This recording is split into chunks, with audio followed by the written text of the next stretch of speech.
Today, we're going to look at the state of Florida. So, we're going to look at Florida um, and its geography from north all the way south to the southernmost point of the continental United States, which is in Key West, Florida. Now, looking at the geography of the state of Florida, you notice that it's a peninsula. It goes down into, or in between, I should say, the Gulf of Mexico on the right hand side as you look here, and then the Atlantic Ocean as you look on Google Maps at the state of Florida. But we're going to start in the northwest portion of Florida. Northwest Florida is typically not what most people think about when they think about the state of Florida. They think mainly about South Florida when they think about Florida. Nationally, if you ask someone from Minnesota, where is Florida and what does it consist of? They're probably going to say Miami, Orlando, something of that extent, maybe Tampa, Fort Myers area. But they're going to probably overlook Northwest Florida. But Northwest Florida is more like the rest of the South than Orlando to the south. And I'll kind of talk about that as we go through. And I'm going to change over to the satellite view so we can kind of dive in here. And I'm just going to give an overview. May take a few minutes, but we're just going to kind of go from one side of the state to the other and down. And we're going to start over here in the western portion and Pensacola. Pensacola is probably the main city on this side of the state. We got Pensacola, and then you've got Panama City, but these are beach towns. So notice, these areas are built up along the coast. Yeah, they were settled along the coast.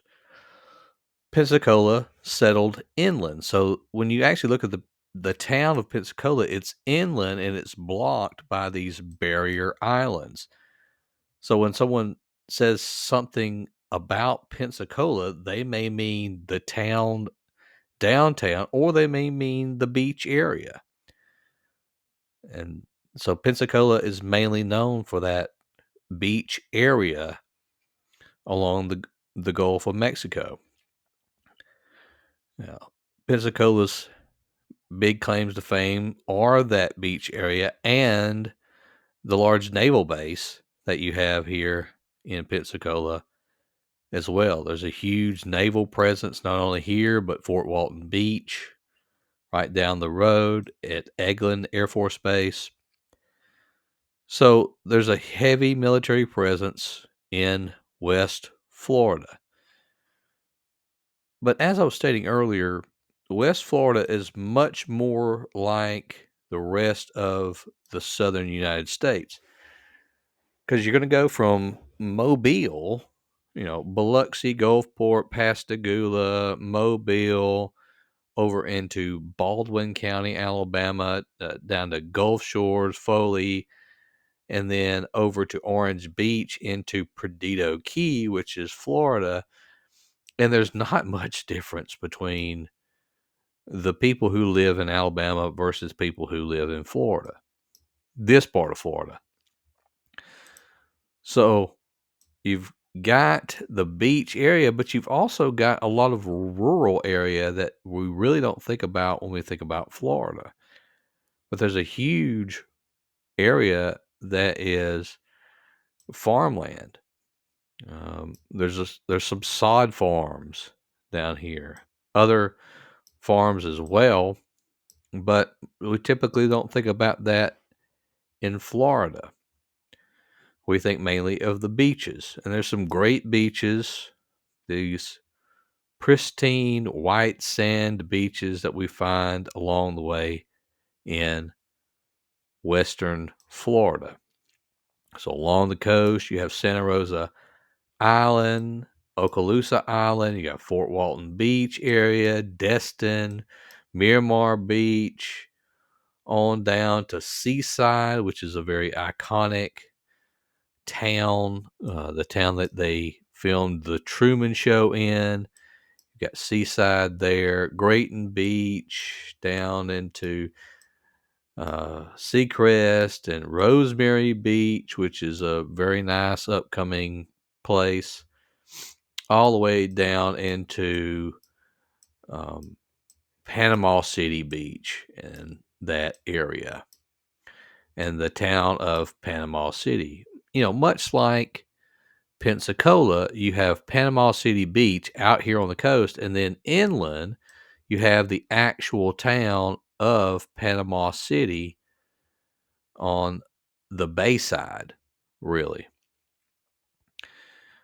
But typically, this is what people think about when they think about Florida. They think about these pristine beaches, not only here, but in the Tampa area. And then you've got the Atlantic coast beaches, and we'll look at these as we go along.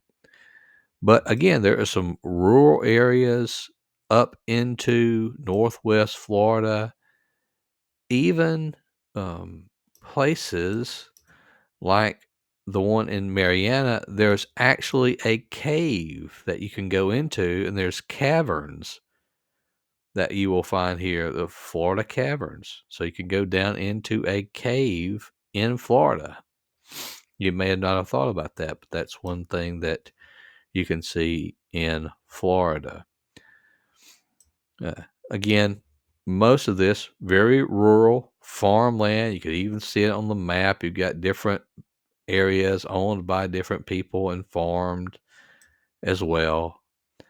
And then you can go back down to the coast, coming from Panama City down to the Mexico Beach area, Port St. Joe, and Apalachicola Bay. And this is where the Apalachicola River comes through. Of course, this is when it was up in Georgia, was the Chattahoochee, and then you have two rivers come together and they form this system, and it goes down into Apalachicola Bay. There's a lot of things that we could say about the geography of Florida and go into great detail, but this is just kind of an overview of the state, so I won't spend a whole lot of time on it. Maybe later on I'll go into more depth and detail of every little thing about Florida. But we now come to the middle portion of North Florida, and that is where the capital is, and the capital of the state of Florida is Tallahassee. And in Tallahassee, you'll find Florida State University, many great universities. I just highlight this because this is typically, there are three main large universities that everybody thinks about, although they're not the biggest, and even in the state. But typically the three that everyone thinks about when they think about the state of Florida, as far as universities are concerned, they think about Florida State, they think about the University of Florida, and then they think about the University of Miami. But this is, of course, the state capital. So if there's, ever a quiz, what's the capital of Florida? Well, it's Tallahassee, and it's in the northern part of Florida. And again, you drive out here and there's so much of a rural area, and you don't think about Florida being so rural, but it is. And you drive I-10 from Tallahassee and you keep going, and you'll have small places like Live Oak and Lake City, but you'll finally come over to the eastern portion of the state and you'll see the city of Jacksonville. And not only is Jacksonville a city, but also the entire county is taken up by the municipality area. And so you have the county government and the city government overlapping, and it's one large governmental system in the city and county of Jacksonville. North of that, you have a swamp area. This is, of course, the Okefenokee Swamp. This is the Georgia area, but you even have more wetlands and areas north into northern Florida and southern Georgia. And you have some of these great beach towns that so few people know about. I mean, there's some great beaches in North Florida that so few people go to because they go to, Panama City, Pensacola, Destin. They go down to Clearwater, or they go to Daytona Beach. But there's a lot of these wonderful beach towns and islands that you can find in northeastern Florida.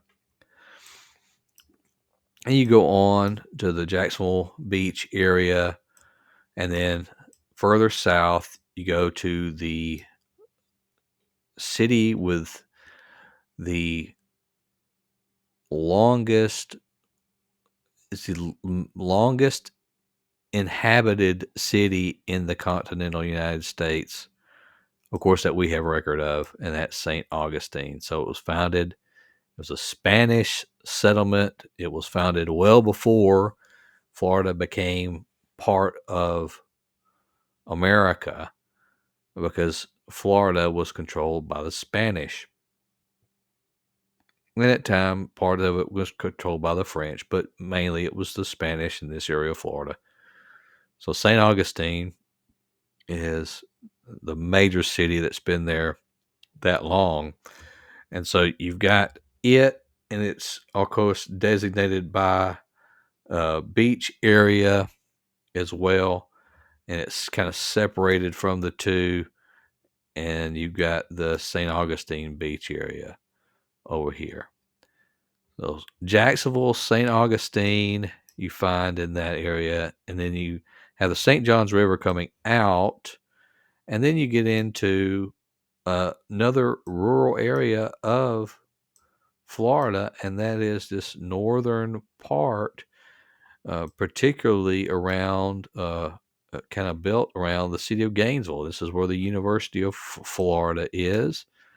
So downtown Gainesville, over here, the University of Florida. So Gainesville's kind of a college town in central northern Florida, and a town that's growing like most college towns throughout all of America. I mean, it just continues to grow and grow and grow and get larger and larger. So much of economics is built around these college towns today.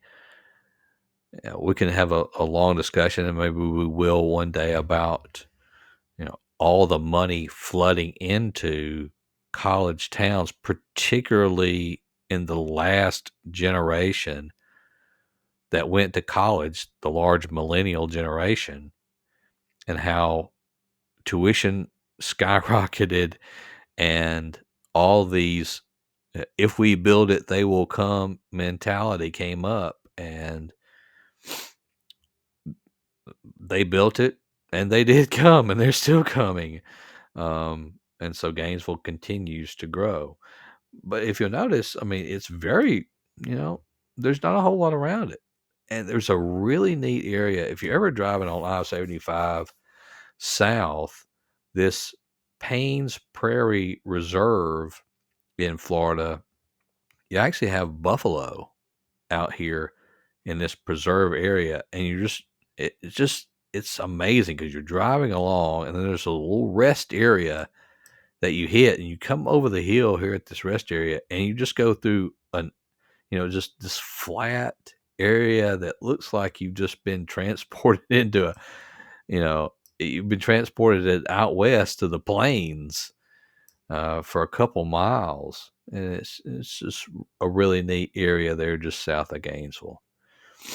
But continuing on, moving on, you have areas along the coast. Maybe that's what we need to do. Just go down the western coast of Florida here, and you got areas like Crystal River, uh, where you have all these springs and you can visit with manatees, on down into the northern part of the Tampa area, Port Richey, Tarpon Springs, and Clearwater. See, when you think about beaches, this is another place you think about, Clearwater, and notice that it's off from the major area of Tampa, Florida. And Tampa's growing like all of Central Florida is.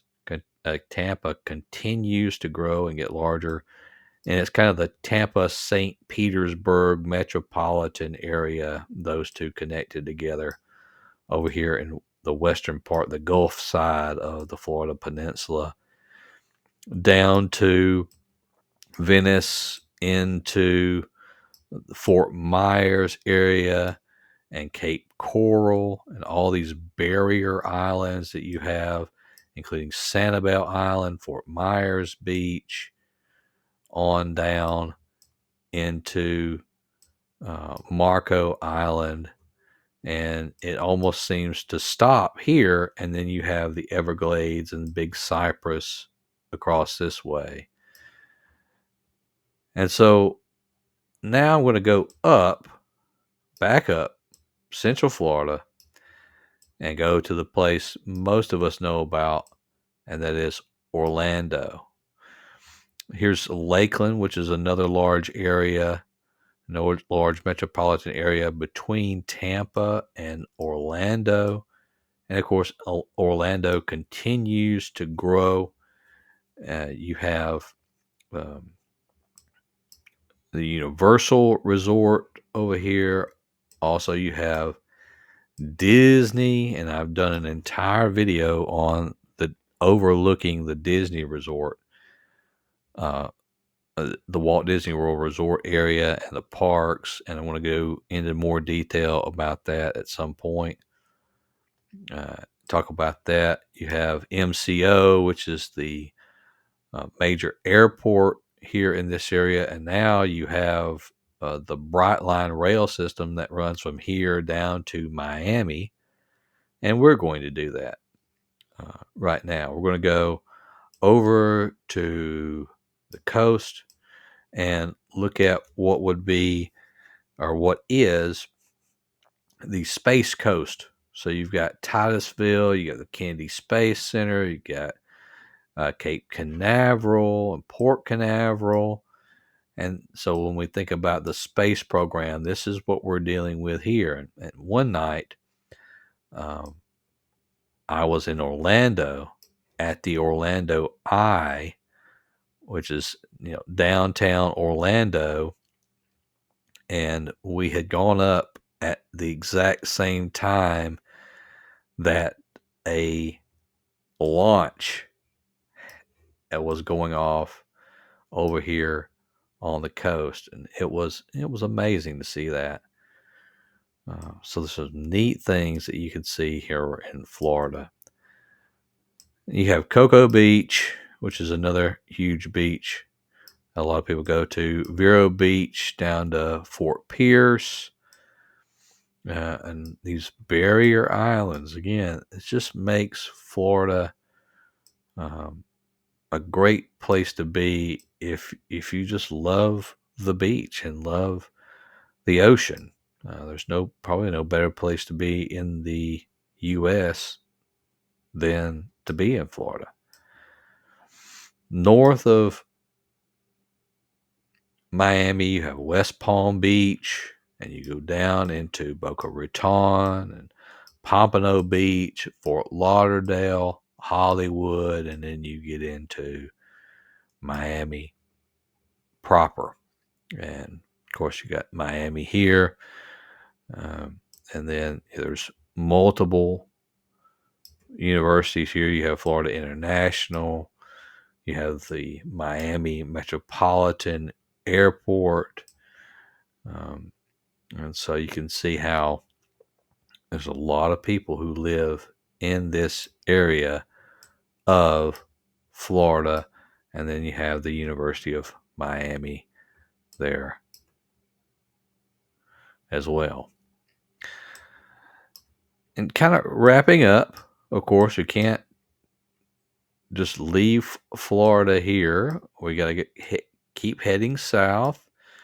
And you got Homestead, Florida, and this area was really hit by Hurricane Andrew that came through in 1992.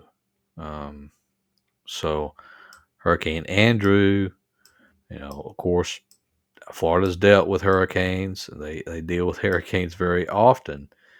But when you get in here, you get into the Keys. And now there are other Keys in Florida. There's even Cedar Key, which is in the Big Bend area of Florida, where you go, south of Tallahassee, around the Big Bend down into, Tampa and Clearwater in that area. But these are the Keys that everybody kind of thinks of. And so you got Key Largo, and you're driving along down through here. And all of these keys with Marathon and No Name Key and Middle Torch Key, ultimately ending up down here in Key West and the southernmost part of the continental United States, right here in Key West. And probably could do an entire video on Key West, maybe at some point, but Key West being that southernmost portion of the United States of America. And of course, I have a lot of forts down here. But even, you have places where you can continue going even past Key West, out here along this area, out into the ocean, even to Dry Tortugas National Park. And you have to, of course, take a boat or a seaplane out to this area, but it's great for snorkeling. And so Dry Tortuga is kind of really the end of the Keys as far as Florida is concerned. That's kind of my overview of the state of Florida. Of course, this was a very quick overview and a very quick summary of the different areas of Florida. It's very diverse as far as, ethnically. It's diverse as far as its ecology is concerned. It doesn't have really a highest point. I think the highest point is up here in northern Florida. And I think I remember reading at one point the highest point was like 122 feet or something of that nature, and it's not very high, but wonderful state, wonderful place to visit, a wonderful place to live if you live there. I don't live there. But Florida's always been one of my favorite places to visit and to enjoy. Yeah. Thank you for watching today.